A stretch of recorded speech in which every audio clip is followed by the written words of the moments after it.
Oi, oi, oi, meus amores! Mais um vídeo da Semana da Deficiência no ar. Eu espero que vocês estejam gostando de acompanhar essa semana. E eu tô aqui pra dar dois recadinhos pra vocês. O primeiro é que hoje vocês vão assistir o vídeo que eu gravei com Ian Guedes lá no Centro Maria Vaz. E eu tentei reunir tudo que vocês já me perguntaram sobre prótese e também as dúvidas que eu tinha. Então a gente dividiu o vídeo em duas partes. Você vai acompanhar a parte 1 agora e já pode acompanhar a parte 2 logo em seguida, porque também já está disponível aqui no canal. No final eu deixo um link para vocês na tela, tá bom? E o segundo recado é que tá rolando o sorteio dessa camiseta lá no meu Instagram, da campanha Respeito Me Faz Diferente. Então, para fazer parte do sorteio e ganhar essa camiseta aqui, você e mais dois amigos, é só entrar lá no meu Instagram, procurar a foto oficial e dar uma olhada nas regras, tá bom? Então, com vocês... Oi, oi, oi, gente! Mais um Vida de Deficiente no ar, mais uma vez aqui no Centro Maria Vaz, dessa vez com Ian Guedes. Olá. Quem acessa o blog sempre já ouviu, né? Eu já falei dele lá. Ian vai esclarecer algumas dúvidas que vocês sempre me perguntam sobre prótese, né, Ian? Isso mesmo, né? Tem vários assuntos que a gente vai falar hoje, eu acho que bem práticos, né? Eficientes para quem é um novo amputado ou para quem já é amputado e quer conhecer um pouquinho ou precisa conhecer um pouco mais sobre o equipamento. Com certeza. Então vamos lá, primeira dúvida que eu acho que é a dúvida de muita gente que está aqui no canal, muitas pessoas que acabaram de sofrer acidente ou acabaram de sofrer amputação por algum outro motivo, me procuram e falam, quando você acha que eu devo procurar a clínica para fazer a prótese? E aí, Ian, tem um tempo certo? Depende? O que eu sempre digo é que trabalhar com seres humanos, principalmente com reabilitação, não é matemático, depende de caso para caso. Né? Por exemplo, o diabético normalmente demora mais para iniciar o processo e para acabar o processo também, né? Porque muitas vezes tem dificuldade de equilíbrio, sensibilidade. Tá? Quem vai falar isso, na verdade, é sempre o médico, tá? Que vai direcionar a equipe. Mas normalmente, após sair da cirurgia, ter alta do hospital, o paciente já deve começar um relacionamento, um trabalho de preparo para reabilitação, para protetização com o fisioterapeuta.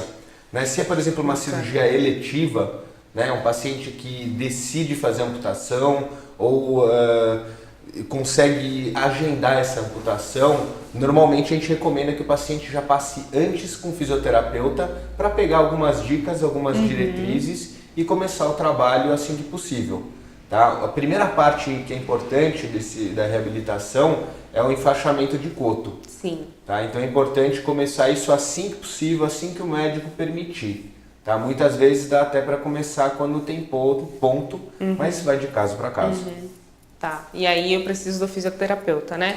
Sempre importante. Por isso a importância de ir a um lugar que tenha uma equipe multidisciplinar para conversar com a gente e não só o protetista ou só o médico. Claro, em alguns casos são separados, mas aqui a gente tem todo mundo no mesmo lugar e facilita o trabalho, né? É verdade. Aqui no Centro Maria Vaz a gente criou um ambiente privilegiado, onde a gente tem o terapeuta ocupacional, tem o fisioterapeuta, tem o médico, tem o técnico e também tem o administrativo e psicólogo, trabalhando todo mundo em conjunto com o paciente. Excelente. É imprescindível que tenha a participação do paciente. Não existe cura, não existe reabilitação sem envolvimento do paciente. Tá? Que chega aqui alguns pacientes que eles acham que por estar pagando pela reabilitação, tá? Que envolve ou não a prótese, Sim. né? Ele vai sair reabilitado. Mas não, aqui nós somos facilitadores, nós temos a experiência profissional para ajudar o paciente. Mas quem é reabilitado, quem se reabilita, na verdade, é o paciente. Sim, sem dúvida. Não.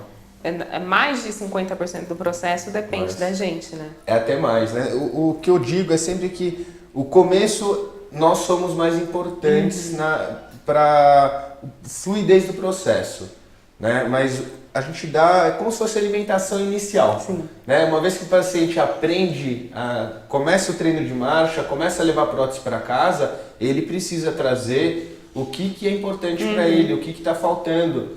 Né? Por exemplo, tem paciente que pega ônibus. Se ele tem a dificuldade de pegar o ônibus, ele tem que trazer essa dúvida para a gente. Né? Se ele está com dificuldade específica para fazer uma atividade física, ele tem que trazer esse problema para a gente, para fisioterapeuta ajudar no treinamento.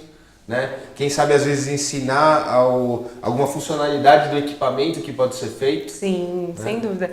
E aí, isso é legal falar, por exemplo, as pessoas estão assistindo, aí vai chegar aqui e vai falar, eu te vi lá no canal da Ana, eu quero uma prótese igual a dela, é assim que funciona? Não. Primeiro ponto é, não se compra prótese, principalmente para a primeira protetização. Né? Você não vem aqui falando, olha, eu quero aquela prótese, você vai comprar e vai sair andando. Não é assim. Né? E também não tem essa história de comprar, olha, eu estou vendo uma prótese no Mercado Livre, vou comprar que está baratinha e já vou sair andando. Cada caso é um caso, né? Então, como que funciona essa reabilitação, né? Essa protetização? O paciente, ele até às vezes pode ter uma ideia dos componentes que ele quer, mas ele precisa ser esclarecido quais são as vantagens e desvantagens desse equipamento, né?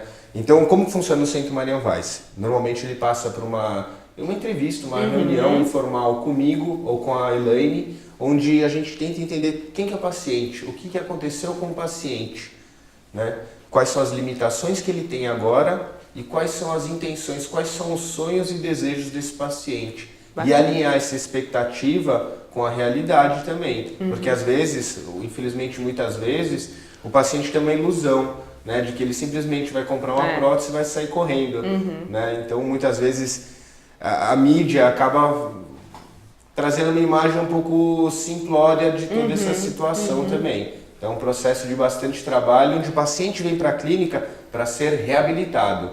A prótese faz parte desse processo, na maioria das vezes. Tem alguns casos em que a prótese é contraindicada também. Tá? Nossa! Então, reabilitação e protetização não são sinônimos. Tá? Então, a prótese pode, e na maioria das vezes faz parte da reabilitação. Mas reabilitação é reinserir a pessoa socialmente, profissionalmente, amorosamente, né? Para que ele seja um indivíduo que contribui para a sociedade. Sim, e não um indivíduo que é marginalizado, isolado, o que acontece muitas vezes pela falta de esclarecimento que tem na nossa sociedade. E muitas vezes é a família quem acaba fazendo isso. Tá? Então, por isso que também já entra, às vezes, o psicólogo no nosso trabalho. O trabalho que a gente faz aqui com o psicólogo é um trabalho informal. Não é uma sessão formal de psicologia. Né? A psicóloga está aqui para tentar estar à disposição do paciente, tentar entender quais são as dinâmicas dele com a família e com a gente, o que está acontecendo, como que ele está assimilando essa informação do processo pelo qual ele está passando. E quando a gente observa que existe uma necessidade, a gente envolve ele um pouco mais. Bacana. Tá? Ou senão a gente envolve a família, que às vezes precisa mais do que o paciente. Tá? Às vezes. Então tá, aí eu consegui resolver com o médico, com o fisioterapeuta, eu vou conhecer agora o técnico que vai fazer a prótese. Conta um pouquinho desse processo, como é fazer a prótese, encaixe, as pessoas têm muita dúvida, por que a sua joelheira é diferente da minha, por que o seu encaixe é diferente do meu, por que o encaixe dela tem desenho, o seu não tem, Esclarece tudo isso pra gente. Bom, vou ter que tentar esclarecer de modo superficial para entender um pouquinho melhor. Né? Então vou dar um passo atrás. Quando o paciente ele vem aqui, ele passa pelo médico ou ele já vem com alguma indicação do médico. Sim. Ele passa pelo fisioterapeuta que vai ver amplitude de movimento, força muscular, o que precisa ser trabalhado para ele voltar a aprender a andar e utilizar uma prótese eficientemente. E o técnico, o que ele vai fazer? Uma vez que o coto está maduro, depois de fazer o enfaixamento adequadamente e o fisioterapeuta falar que o coto está estável, o técnico vai tirar o molde do coto, tá? Vai fazer uma prótese de prova, com encaixe de prova. Normalmente na clínica a gente faz de 1 a 3 encaixes de prova toda vez que faz um encaixe novo. Tá? Então com esse encaixe de prova, o técnico ele vai montar essa prótese. Ele vai usar um alinhador, vai usar equipamentos que conseguem trazer possibilidades de medir ângulos e distâncias, alturas, tá? Transladações, para montar essa prótese de prova, com encaixe de prova. E daí ele vai passar isso para o paciente e para o fisioterapeuta, que vão começar o início de treino de marcha. Tá? Então no começo, o paciente, ele, por exemplo, não tem tanta confiança no equipamento. Sim, então ele anda sem apoiar na prótese.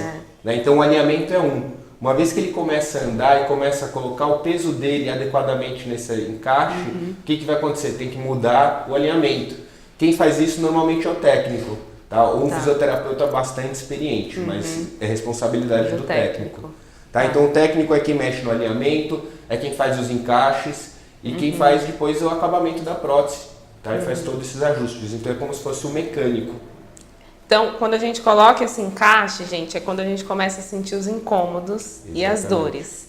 É nessa parte que a gente precisa ter mais força de vontade, a gente precisa querer muito voltar a andar e fazer as coisas que a gente fazia antes.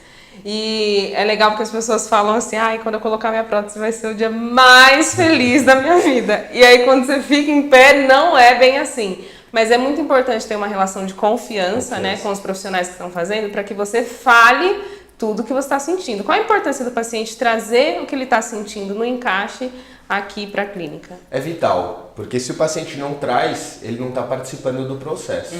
Tá? Então, quando o paciente coloca o encaixe a primeira vez, é muito raro que ele está 100% cômodo, ou quando ele dá os primeiros passos, vai ter uma dinâmica diferente. É muito raro que ele fique 100% cômodo. Tá? Sentir desconforto, sentir dor, ninguém quer, mas faz parte do processo. Sim, tá? sem dúvida. O que não pode acontecer é essa dor persistir. Tá? Vou fazer uma analogia. Então, quando você anda de bicicleta, né, você anda a primeira vez, você fica todo dolorido, né, com o ossinho dolorido. É igual com o encaixe, principalmente o encaixe transfemoral. Para quem é amputado de coxa, é na verdade o mesmo apoio da bicicleta. Então no começo é dolorido, tá? Só que quem anda muito de bicicleta não sente mais esse tipo de dor. Porque o corpo acostuma com esse tipo de apoio. Então, precisa ter uma relação de confiança com o técnico, com o fisioterapeuta. Só que os dois também têm que ser extremamente transparentes para ganhar essa confiança do paciente. Tá? Então, sentir dor, incômodo, é normal, faz parte do processo. Essa dor ficar não faz parte do processo, não é normal. Tá? Então, se depois de uma semana, 2 semanas, você está com dor, ou está com mais dor, está com mais desconforto, precisa ver o que está acontecendo. É no encaixe? É no coto? Tá? Então, se é no encaixe, como que a gente consegue fazer isso? Alinhamento, mexendo no encaixe?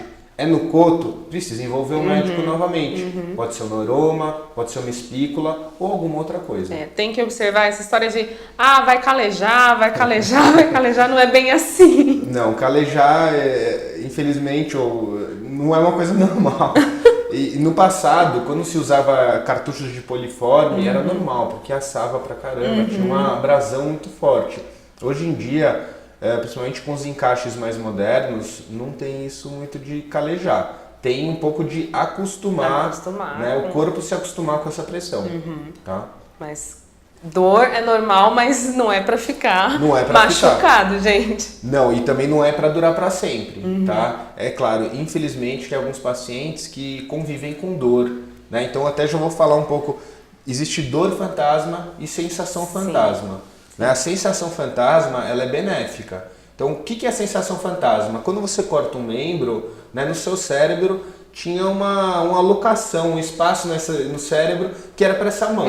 Quando você perde essa mão, esse espaço ele não some.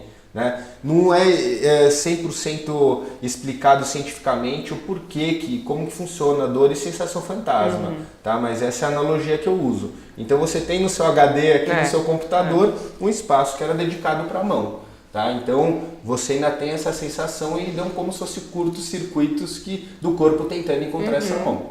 Tá? Dor fantasma é a dor desse membro que não existe mais. São raros os pacientes que têm dor fantasma que perdura durante muito tempo. Eu nunca tive, graças a Deus, porque as pessoas me relatam experiências terríveis. Porque é uma dor do membro que não tá lá e é difícil. Coceira, já me contaram também. Coceira deve ser uma agonia, porque, gente, como é que você coça uma coisa que não tá lá? Ontem eu tava conversando com um paciente que coça a prótese dele. Naturalmente, ele falou que é uma coisa, ele falou que ajuda, é uma sensação de coceira fantasma. Nossa. Mas ele coça a prótese e passa, psicologicamente para ele funciona. Tá? E em fisioterapia se usa bastante a sensação fantasma para exercitar o coto. Então tem alguns lugares que se coloca um espelho para espelhar a perna não amputada, por exemplo, e você fazer o exercício com as 2 pernas, com o membro amputado, usando a sensação fantasma e usando o membro real, que não foi amputado.